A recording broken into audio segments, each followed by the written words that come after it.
Ito po, mga kababayan, yung ating pag-uusapan ay patungkol dito sa ICC na idiniklara nga si Digong na fit to stand trial. So, mga kababayan, no? Ito, basahin ko lang ha, basahin ko po, mga kababayan. Kung bakit dineclared ng ICC pre-trial chamber 1 na si Digong ay fit to stand trial. Ayan, sa Vicente Official, hello po, and kay Sleepy Engerly Fish. Ayan, may galap po. Engler Fish, ayan, may galap shout out. So, ito po mga kababayan, basahin ko lang po ha. Benedicto Mendoza, hello po. Diniklara po ngayon, galing po ito sa Abante News mga kababayan. Ayan, kakalabas lang ha, Abante News, 1 hour ago. So ito po, basahin po natin. Pupunta lang ako sa kanilang website, no, sa kanilang article para malaman natin. Ayan, basahin ko ha, TNT Abante News. ICC Free Trial Chamber 1, idiniklarang fit to stand trial si Digong. So, ibig sabihin po mga kababayan, nung fit to stand trial si Digong, ay kaya po ni Digong humarap sa trial, no? Kaya po, walang problema, at hindi po siya mangisay. Hindi po siya mangisay, at hindi ibig sabihin nun, fit to stand trial, kaya niyang umupo, kaya niyang makinig, kaya niyang sumagot, at hindi siya mamamatay, hindi siya mangisay, at hindi magbubula-bula yung bunganga niya. Ganon po yun, ha? Kasi bago po nila i-declare ito mga kababayan na fit to stand trial si Digong, ay may mga doktor po itong sumuri. Tinignan yung kabilang bayag niya kung pantay ba sa kabila, tinignan kung may luslus na ba siya, tapos tinignan yung kaniyang isang binti kung namaga na ba, namanas, tapos tinignan yung kanyang bagang, baka may bulo kaya laging gumaganon kapag nagsalita, tapos pinitik-pitik yung niya, ulo, yung skull, para siguro pag pinitik-pitik, maaalog yung utak, mabubuhayan. Tapos tinusok ng daliri yung butas ng puwet niya kasi di ba tinisting yun, fit to stand ba talaga to? Siyempre tutusukin yung butas ng puwet nung ginaganon-ganon. Tapos paghugot, amoy tae. Oh, so, sabi nung doktor, fit to stand trial kasi bakit? Baho pa yung tae eh. Kasi kung bahong patay, patay na siya. Amoy tae, so ibig sabihin buhay. Kumakain. So, according nga kay Pulong, okay naman daw. Ginamot naman daw siya ng mga doktor. Maayos naman daw. Pamili to ni Mama Jorda, hello po. Ma'am Rowena Marsan, hello po. And kay Michael's KTV, Star Valley, hello po. So, sabi nga ni Pulong, okay naman daw. Pinakain naman daw siya ng mga doktor doon. Hindi natin alam, baka pinakain na ito ng kung ano mga tira-tira para mabusog lang. Oo, at saka, ngayon nga, ito na, mga kababayan. ICC Pre-Trial Chamber, diniklara na fit to stand trial si Duterte. So, basahin ko po ha. Idiniklara ng International Criminal Court or ICC Pre-Trial Chamber 1 na fit to take part in pre-trial proceedings si dating Pangulong Duterte. Kaugnay ito ng kasong crimes against humanity na isinampa laban sa kanya na may kinalaman sa kanyang war on drugs. Dahil dito, itinakda na ang confirmation of charges hearing sa Pebrero 23, 2026. So, mga kababayan, itinakda daw ang confirmation of charges hearing ni Duterte. Pangalawa to ha, kasi yung una pagkadating niya dun bago siya inaresto ay confirmation of charge. Tapos ngayon ito naman itinakda na ang confirmation of charges hearing sa February 23, 2026. Kapag nakumpirma ang mga kaso, tuloy na mismong paglilitis ang kaso laban kay Duterte. So kapag nakumpirma daw. So, yun nga mga kababayan, ito na ngayon. Ang tanong, ano bang mangyayari kung fit to stand si Digong, fit to stand trial si Digong? So ano ang sunod na gagawin? Ito nga, mag-hearing na sila at isa-isahin na doon. Ako, ito na mga kababayan. So, unang hearing niyan, syempre, sisipot si Digong, sisipot ang mga witness, sisipot ang mga biktima. So, ngayon mga kababayan, bago ang mga biktima, sisipot din doon yung mga complainant. So, dito yung complainant, dito yung mga kamag-anak ni Digong. Sabihin natin kamag-anak ni Digong dito na side, sila Trillanes, mga complainant dito, tapos yung mga biktima sa gitna, no? Dito yun sila Sara, sila Pulong, dito sila Trillanes, mga abogado. Sa gitna yung mga biktima ni Digong tsaka mga witness, sila Garma, sila Asierto, si Matubato at sila Scania. So lalabas na sila ngayon doon. So ngayon mga kababayan, kung sakaling mapatunayan na si Digong, no, ay nagkasala talaga sa war on drugs, makukulong na po siya habang buhay doon. Actually, mga kababayan, ang sabi nga ni Attorney Cristina Conte ay medyo matagal daw yan. Minsan nga inaabot daw yan ng 5 taon. No? Pinakamatagal na yung 5 taon dyan sa process na yan. So, do you think mga kababayan, may tanong ko lang, aabot pa kaya si Digong ng 5 taon? Ha?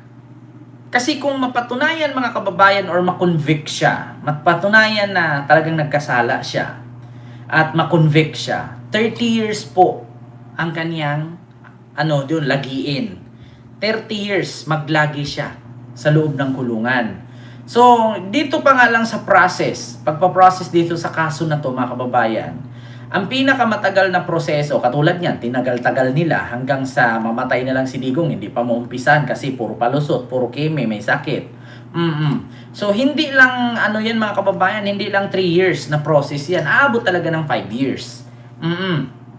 Kasi, bawat delay kasi dyan, mga kababayan, actually si Digong, hindi lang po kasi si Digong ang may kaso dyan. Marami din po kasing mga nakakulong dyan, mga kababayan. Kaya wag po kayo maniwala na sabi ni Sara, si Digong lang daw ang isang nakakulong doon, tigil-tigilan yung nga ako. O, marami pong nakakulong doon, mga kababayan. So, meron din kaedad ni Digong, meron ding bata, merong hindi. Kasi yung kulungan na yan, mga kababayan, which is, naging kulungan na din ng Dutch government. Doon na din kinulong yung iba. So, doon na din nililitis, doon na din tinatrial. So, ngayon mga kababayan, ang tanong dyan, kung sakaling mapatunayan na si Digong talaga ay nagkasala, makonvict siya. So, ang kanyang conviction po ay 30 years. No? So, 30 taon. So, ang process daw ng kanyang kaso na yan, bago matapos yan at ang tawag doon, mahatulan, ay 3 to 5 years. So sa sitwasyon po ni Digong mga kababayan na medyo dinili nila, tinagal-tagal ni Koopman, ganyan-ganyan, so aabot talaga siya ng 5 years or 3 years lagpas pa. Mga kababayan ang mangyari dyan. Lagpas pa 3 years yan. Kasi bawat delay, 1 taon po kasi ang schedule niyan. Mga kababayan. Kung naalala ninyo, dapat noong September 23, 2025 yan eh. So, ang nangyari mga kababayan, dinili-dili nila. Kunwari, may sakit si Digong, hindi na makakilala, hindi na makaalala. Oo, pero, kung maalala mo, pag paamuyin mo ng amoy bilat, magigising yan. Tsaka nakakapagtaka lang, paano nangyari na hindi nakakilala, hindi nakaalala, samantalang bumati pa nga kay Bato ng happy birthday, magpakatigas ka na parang Bato. Oh. So, nag-advise pa nga na magpakatigas, wag sumuko. Di ba? Sir, Ma'am Norma Gutierrez silo po, Ma'am Rosario Dagasda silo po. So ngayon mga kababayan, Ma'am Cyril Andres silo po. So ngayon ang tanong diyan, kung ganyan katagal, 3 years to 5 years bago matapos yung kaso na yan, ang tanong mga kababayan, ang tanong diyan ay buhay pa ba si Digong? 'Di ba? Okay lang 30 years, kailangan buuhin niya lahat abo. Iba, ang tanong nga dyan sa ngayon nga, mahihirapan na si Digong mag-survive for 3 years. Mula ngayon, 26, 27, 28, mahihirapan po siya. Mga 2028, si Digong magpapaalam na yan. The Observer, hello po. Magpapaalam na talaga yan. Actually mga kababayan, hindi po ako si Madam Auring ha. Hindi ako si Aimee. Hindi ako si Aimee na tawag dito, manghuhula, chismusa. Senador, pero nauuna pa yung pagkikipag-chismis. So, mga kababayan, duda ko hindi na si Digong abutin ng 2028. Yun talaga ang pagkakaalam ko. Hindi siya abutin ng 2028, mamamatay na talaga siya. O, ito mga kababayan, ito, baka sabihin ninyo, parang si Kent naman, gitunglo niya si Digong. Sa Bisaya kasi ang tawag diyang tunglo, yung pinagdasal na mamatay, ganyan. Hindi po. Kasi bakit? Sa sitwasyon po kasi ni Digong ngayon, no, isang bulati na lang, hindi nakapirma dyan, mamamatay na yan. Oo, kaya kayo mga DDS, dapat handa nyo, handa na kayo, di ba? Yung matanggap na ninyo na yan talaga. Di ba? Yan talaga ang kanyang kahinatnan. Kasi sa totoo lang, mga kababayan, ay tawag dito, hindi naman talaga si Digong magtagal ng ganyan. Wala nang kasing fentanyl dyan sa loob ng kulungan. Wala nang mag-supply ng fentanyl, wala nang ganun. Kaya medyo manghihina talaga siya. Lalo na mga kababayan, sige, tanungin ko kayo. Sinong hindi manghihina niyan na nasa loob ka lang ng kulungan, wala kang ginagawa? Maliban na lang kung si Digong lumalabas-labas dyan sa silda, sa selda niya, tapos malay natin, actually, yung kulungan na yan, alam ko may bakod yan eh. Diba? Meron yang ground, diba? May bakod. So, swerte na siguro kung si Digong maglakad-lakad doon. Ang problema mga kababayan, si Digong medyo mahina na ang pangangatawan.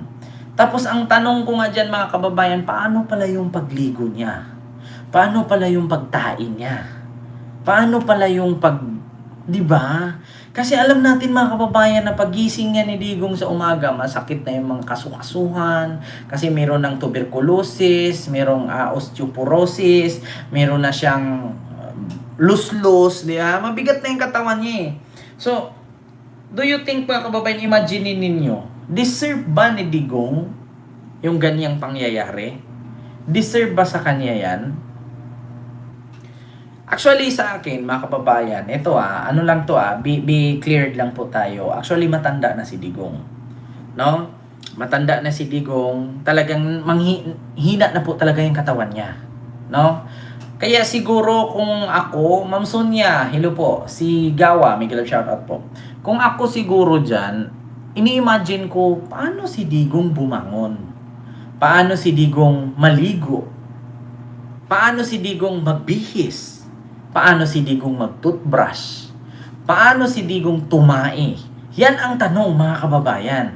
Kasi kung napansin niyo yung galing siya sa Hong Kong, barag-barag na siya eh. 'Di ba? Barag-barag na siya. Pero ako bilang Pilipino din si Digong, no? Isahintabi natin yung inis natin sa kanya, yung nagawa niyang mali sa kanya yon. Yung galit natin bilang taong bayan, sa atin din yon. I-set aside natin yan. Dito muna tayo sa kanyang sitwasyon bilang matanda. Sa totoo lang, nakakaawa po talaga. 'Di ba? Hindi sa kumbaga parang naawa ako kay Digong. Sitwasyon ni Digong nakakaawa po talaga. Kung papansinin ninyo mga kababayan, dapat sa mga ganyang edad, nasa bahay na yan eh. 'Di ba? Sa mga ganyang kaedaran, nasa bahay na lang yan, nakaupo doon sa may, ganun yung tawag doon, yung gumaganon-ganon na upuan. Minsan, makikita mo, nasa balkon na lang yan, nakaupo. Minsan, nasa wheelchair na lang yan. 'Di ba? Kasi actually, mga kababayan, may lulu at lula din po ako. Actually, yung lulu ko dati, nung na-stroke, kabilang katawan niya patay, ako yung naghihilot-hilot. Hindi, partida, mga kababayan, nakahiga yun. Nakahiga siya sa kama. Hinihilot-hilot ko, tapos, 'di ba? Tapos minsan, mga kababayan, minsan pag tumai yan. Oo, yun ang pinakaayaw ko, yung tumai, umihi. Tapos hanggang sa dumating yung panahon na nakakatiter na siya. Tapos yung ihi niya na doon sa gilid na ng kama, may bagbag na, doon na siya na diretso. Pag tumai talaga mahirap. At saka yung pagpapakainin mo siya, minsan ang kinakain niya, cereals, yung mga oats. Tapos minsan pinapakain ko sa kanya lugaw. Tapos minsan biskwit na lang isasawsaw ko sa gatas. Ang mga gatas niya pang matanda. O isasawsaw ko yung biskwit, kakainin niya, tapos nakikita ko parang kawawa siya na gaganon-ganon na lang. Alam niyo yung baby? Mga ganon, no? Ganyan, naranasan ko yan, mga kababayan. Sa totoo lang, sa sitwasyon ni Digong, maalagain na talaga siya. Kung ako papipiliin, padesisyonin na papayag ka ba kung si Digong pauwiin, tapos sa bahay na lang siya, antayin na lang mamatay, papayag ako. No? Kung ako tatanungin mas pabor ako na pauwiin na lang siya, tapos antayin na lang siyang mamatay. Pero sa ngayon, kung kaya naman niyang gumalaw, kaya naman niyang tumayo, maglakad-lakad, hindi ako papayag. Pero yung nakahiga na talaga siya, na hindi na makatayo, 'di ba? Masakit na yung likod. Oy, The Observer, naku, maraming salamat no sa yung 80 Australian super chat. Ayan, avid fan mo ako, Kent, most of the time, reply lagi. Kasi tulog na ako, nagla-live ka. Ayan, keep it up. Mapapasaya mo. Shout out from Sydney, Australia. Salamat po, The Observer, no, dyan sa Australia. Maraming salamat po. No, so, actually mga kababayan, no, kung ako ang tatanungin, kung papayag ba ako na pauwiin si Digong kasi hindi na siya makatayo, yung naka-bedridden na lang, papayag ako. Kasi sa totoo lang mga kababayan, yung nagawa ni Digong kasing pagkakamali, kung ang Diyos nga nakapagpatawad, tayo pa bang Pilipino na niloko niya ay hindi? Yes, marunong tayo magpatawad mga kababayan. Tao lang din po tayo, hindi tayo Diyos. Kung ang Diyos nga nakakapagpatawad, iset aside natin yung galit, yung inis natin sa Kanya, sa mga ginawa niyang pambubudol sa atin. Pero in terms, no, sa ngalan na ganyan na yung kanyang sitwasyon, papayag ako. Yung nakahiga na siya ba, yung hindi na makatayo, nakaratay na. Oo, yung hindi na makagalaw, yung susubuan mo na lang. Kasi actually mga kababayan, nakikita ko kasi at experience ko kasi yung sitwasyon nung lolo ko na tinulungan ko, hinihilot-hilot ko nung na-stroke siya, patay yung kabilang katawan. Wala na talaga yan, mga kababayan. Maskin magsalita, 'di ba? Maskin magsalita, hindi ko na maintindihan. Once kasi na nakahiga na yung tao, mga kababayan, hindi na makagalaw. 'Di ba? Hindi na makagalaw, tapos susubuan mo na lang. Ano talaga siya? Nakakaawa sa totoo lang. Kasi tayo, darating din tayo sa panahon na ganyan eh. Darating din tayo, tatanda din tayo. Kung ako lang ito obserbasyon ko lang. I-set aside ko yung galit ko sa kanya, yung inis ko sa kanya. Pero yung, 'di ba, yung aantayin na lang siyang mamatay, okay lang, pauwiin siya. At least mamamatay na lang din naman siya eh. 'Di ba? 'Di ba, mamamatay na din naman siya. Oo. Kung ako kasi kung, 'di ba, mga kababayan, kung ako ang tanungin, kung mamatay siya diyan sa ICC, okay lang din naman. Tapos kung ako papiliin kung mamatay siya sa Pilipinas, okay lang din naman. Kasi bakit? Mamamatay na din naman siya. 'Di ba? Mamamatay na din naman siya. So, kung ako, syempre pagbigyan mo na rin kasi mamamatay na din naman. Kung pauwiin at 'di ba yung isang pirma na lang ng bulate, mamamatay na, pauwiin mo na. O bilang ano na lang bilang tawag doon, at least mapapatawad naman natin siya kasi mamamatay na lang din naman. Oo. Pero kung kaya pa niyang maglakad, ay hindi ako papayag. 'Di ba? Hindi ako papayag. Pero sa totoo lang mga kababayan, pagbigyan din natin. Hindi naman kasi tayo katulad nung iba kasi tingnan niyo si Ferdinand Marcos Sr., 'di ba? Namatay ang nanay, hindi man lang nakauwi. Hanggang sa namatay siya, hindi man lang halos mapalibing. So, binigyan ng pagkakataon na mapalibing, binigyan ng pagkakataong makauwi, ganyan din sana tayo. 'Di ba? Hindi naman tayo sinsama nila, mga kababayan. Kasi kung isipin natin, 'di ba? Isipin natin na syempre marami siyang pinatay. 'Di ba? Syempre malaki ang kanyang kasalanan sa mga biktima ng kanyang pinatay. Mga kababayan, kahit gaano kalaki ang kasalanan ni Digong sa mga biktima ng kanyang mga napapatay or pinapatay, hindi naman po tayo singtulad niya. Kasi kung maghiganti tayo katulad sa ginawa niya, wala na tayong pinagkaiba sa kanya. 'Di ba mga kababayan? Paano kung pagdating sa Pinas biglang lumakas?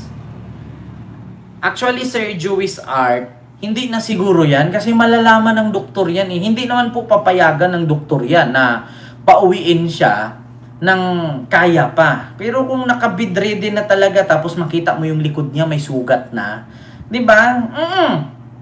May ganyan mga kababayan. Actually, yung nangyari kay Digong ngayon, mga kababayan, karma yan eh. Hindi po yan siya kinarma dahil marami siyang pinatay. Hindi po yan dahil sa kinarma, dahil sa ginawa niyang pambubudol at panluloko sa taong bayan. Hindi po dyan. Kinarma po siya sa kanyang sarili. Sarili niya yung karma niya. Hindi siya karma sa tao. Sarili niya, karma niya yan. Bakit? Noong panahon kasi, mga kababayan na medyo malakas pa siya, ang yabang niya kasi. Oo, hindi nyo maitanggi yan, mga kababayan. Actually, hindi naman tayo bulag, hindi naman tayo bungol, hindi din tayo bobo katulad ng DDS. Kaya, ang yabang niya kasi noon. Biruin nyo, kita, pagsasampalin ko talaga yan. Ya? Kita nyo, Barack Obama, you son of a bitch. Ya? Stupid talaga si God. Ya? Kung ako yung Panginoon, ako sa cross, nakakawalang bilib. Paano mo tawagin Panginoon, tapos pumayag kang ipako ka sa cross? Di ba makapangyarihan ka, nakakawala ng bilib, di ba? Yan ang sabi niya. Di ba, mga kababayan? Wag na Kent, gamitin pa din yan, kahit nga baka dala-dala nila kung saan sila punta. Kaya nga, simple woman, di ba? Lumambot na yata si Kent. Hindi ako lumambot. Ang iniisip ko kasi, Ma'am Kiera RH, no, Pilipino din kasi siya. Oo, Pinoy din naman kasi siya. Kung sakali man na nakahiga na siya, alam niyo yung nagsugat-sugat na yung likod. Tapos pag check mo, makikita mo na yung nag-o-oil na. Tapos parang, ano na nakalahilata na kasi. Tapos alam mo yung parang nabulok na yung likod na inuuod na, nabitak-bitak na. Hindi na talaga makalakad yung ganyan. Ibig sabihin na nagkakaroon na ng sugat yung likod, nagbitak-bitak na, nag-o-oil na, may naglalangis ng tutubig na. Ibig sabihin, matagal na siyang nakahiga. Hindi na talaga makalakad yung ganyan, Ma'am Ami Campbell. Totoo yan. Hindi na talaga makalakad. Kung pagbibigyan man ng pagkakataon na pauwiin siya bilang Pilipino at dito siya sa Pilipinas ilibing, papayag ako. Pinoy din naman kasi siya. Kahit papano, hindi naman tayo singsama ni Duterte. 'Di ba? Hindi naman tayo singsama ni Duterte. Kahit papano, kung ako tanungin, papayag ka ba, Ken? Bilang ikaw, bilang isang Pilipino na mamatay siya sa Pilipinas, dito siya malagutan ng hininga. Oh, totoo 'yan. Papayag ako. Kung ako. Kasi Pinoy, actually mga kababayan, wag nating gayahin kung gaano kasama si Digong. Kasi kung si Digong lang ang nasa sitwasyon ko ngayon, hindi papayag si Digong na makauwi. Halimbawa ako yung nandyan, tapos si Digong ako ngayon, hindi papayag yan si Digong. Alam ko yung ugali ni Digong. Biruin yung si Marojas, si Franklin Drilon. Gusto nga niya ipaturo yung pinsan na Jid Mabilog na ituro si Drilon na drug lord para lang may dahilan siyang patayin. 'Di ba? Alam niyo si Digong, mga kababayan, demonyo talaga 'yan. Oo. Hindi simpleng tao si Digong, demonyo 'yan. Oh, sinaniban niya ng katawan ni Lucifer na nakipagdebate kay Kibuloy. Sila dalawa ni Kibuloy nagdebate kasi demonyo si Digong, si Kibuloy ang son of God. Totoo 'yan, mga kababayan. 'Di ba? Oo, di ba? Pwede pauwiin basta putulan na ng dila para di na makapangupal. Actually, Skyrans sana naintindihan ninyo. Bedridden na. Bulok na yung likod. Ibig sabihin kapag ganyan, ganun na yan mga kababayan. Ano na yan? Ako, na-experience ko kasi yan. Kasi ako mismo bantay ng lolo ko eh. Nakikita ko yung nakahilata na. 'Di ba? Pero hindi naman nasugat yung likod, yung hindi na makasalita, tabingi na yung baba, na stroke eh. Tapos pag kumain, gano'n na yung kamay, hindi na magalaw, maalaga talaga. Kaya nga mga kababayan, no? Pinapanalangin ko na ma-stroke si Digong. Para makita ko kung kaanong sitwasyon na gano'n siya doon, hindi makakain. Kasi hindi naman papayag ang ICC niyan, mga kababayan, na na-stroke na siya doon tapos ang taga-ICC ang mag-assist sa kanya. Walang ganun, mga kababayan. Alam ko na pag dumating ang panahon, dumating ang punto na ma-stroke si Digong tapos hindi na makagalaw, hindi na makasubo ng pagkain, hindi trabaho ng ICC ang mag-alaga ng lumpo. Totoo yan, mga kababayan, papauwiin yan.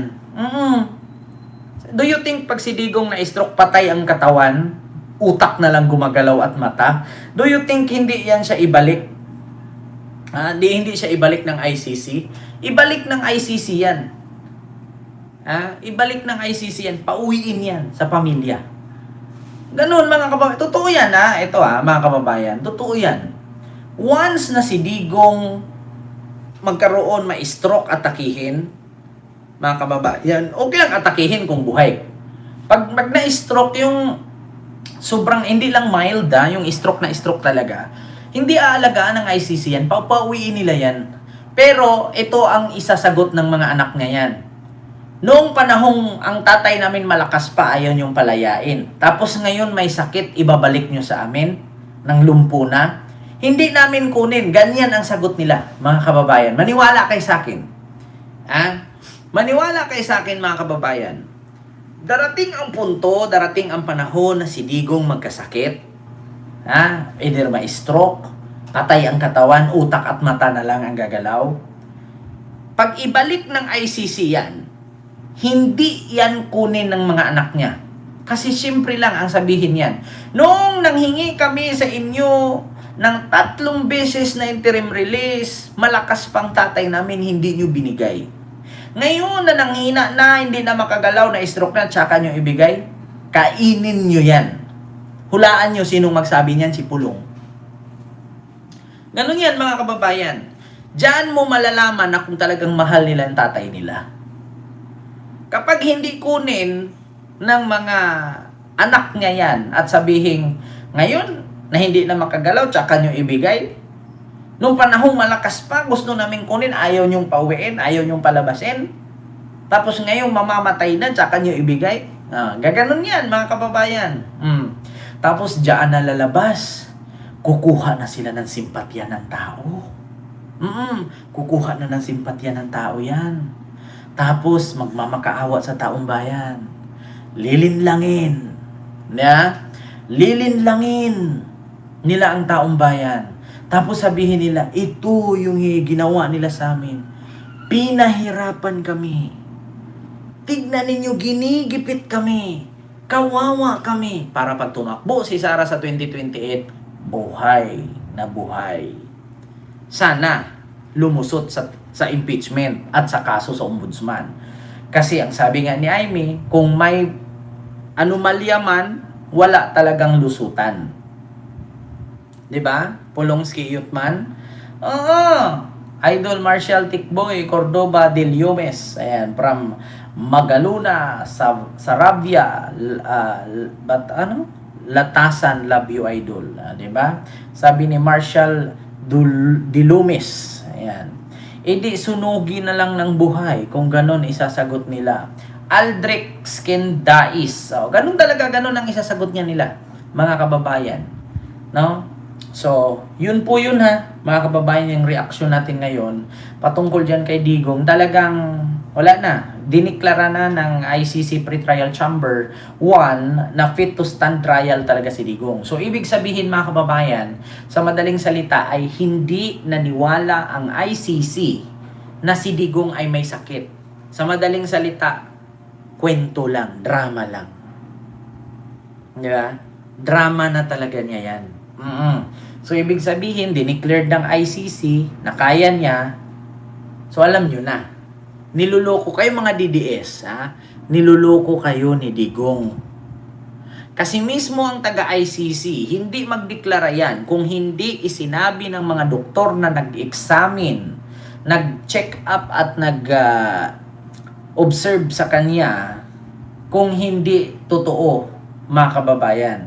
So, ibig sabihin, diniklara ng ICC na fit to stand trial si Digong. Ibig sabihin, nagdadrama nga lang ang matanda. Niluloko lang kayo, mga DDS. Para maawa kayo. Alam nyo naman, mga kababayan, huwag nyo paniwalaan si Digong. Di ba? Kasi bakit? Sa mga anak pa lang niya, ang sabi ng abogado, si Digong daw unconscious. May time daw na biglang nabulagta. Na unconscious, hindi na makakilala, nakakalimutan na.